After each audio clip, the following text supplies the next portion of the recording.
Hey, the Q&A section is diabolical.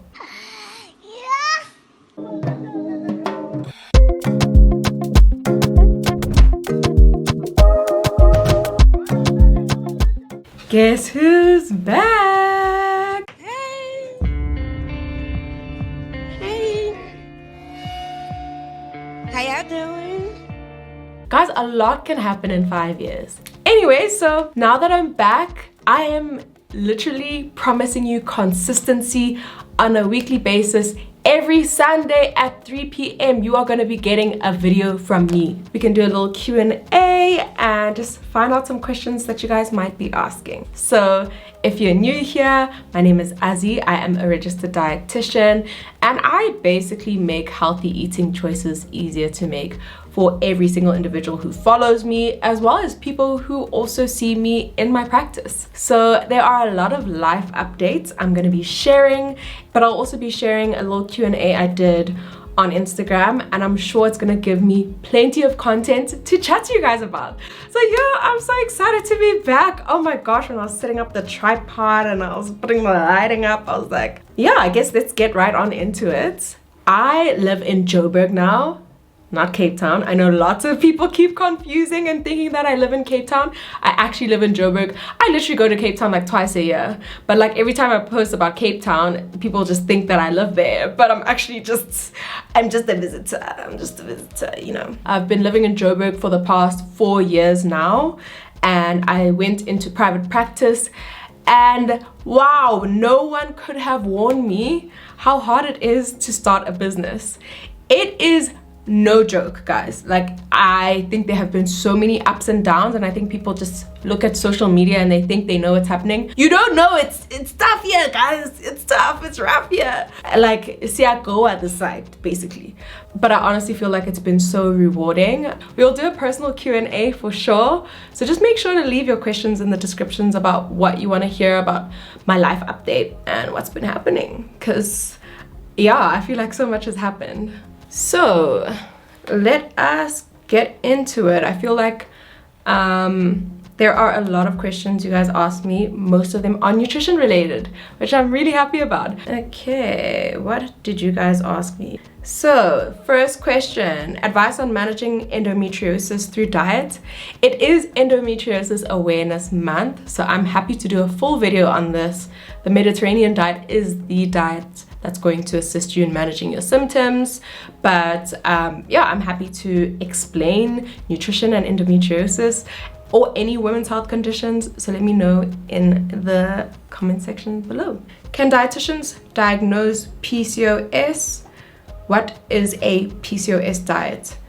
So we can look at your symptoms and if you meet the diagnostic criteria, you can be diagnosed with PCOS. I prefer for it to come from the gynae or the doctor, but if there are PCOS-like symptoms, there are ways that we can always navigate it. There is no diet for PCOS, but there are certain lifestyle changes you can make, and there is a diet that I think for most women's health conditions, with most chronic conditions as well, if you follow it, it can really support you in terms of managing those symptoms as well. And again, it's the Mediterranean diet. Next question. Hi Azzy, would you be open to do your take on Ozempic and give a dietitian alternative? Yeah, I'm happy to chat about it. I think that there is a lot of misinformation on the topic. I think that I would be happy to just do an entire video on Ozempic. Ozempic is usually a drug that's used for people living with diabetes. It is a GLP-1, so glucagon-like peptide, so it mimics the hormones that usually would help with controlling your blood sugar levels. But one of the side effects of the drug is weight loss. So that is why we say that it is an off-label weight loss drug, because it can help you to get the weight loss even without you being diagnosed with diabetes. So that's why it's become more used now as an off-label weight loss drug. So that's why we're seeing it so much. But I do find that there is a lot of misinformation. There's a lot of overuse of this drug. And there's a lot of really interesting research. I was in an obesity webinar which discussed all of this in detail. So I'm happy to share all of the findings in a video and make it super easy to understand and follow. Something that I want to mention that you must always keep in mind with my platform is that it is for educational and entertainment purposes. I'm giving generic guidelines and tips to support you, but please go see a dietitian, go see your GP, go see your specialist as needed. Do not take this as your individualized advice. I'm just sharing nutrition education. One of my colleagues said it so well. She said, we are nutrition educators, and that is what I am, and that's what I plan on doing on this platform. So I will be a nutrition educator, but you still need to go make sure that you are getting sorted out in terms of your health. Another Joburg cooking class soon. Bring back women's wellness event this year. Absolutely. Oh my word, you guys, we are so behind when it comes to events. May is going to be the event madness month. So make sure that if you do want to tune into my healthy cooking classes, we're gonna allow you to tune in virtually or in person. So yeah, I'll definitely share more details on that in my next videos to come. Next one, how did you get into corporate as a dietitian? So I started at a corporate wellness and medical schemes company. So, meaning that the first job I got straight out of community service was at that type of company. So because I had had that experience in corporate, it also gave me the tools to be able to actually communicate a lot better in the corporate space, as well as put myself out there.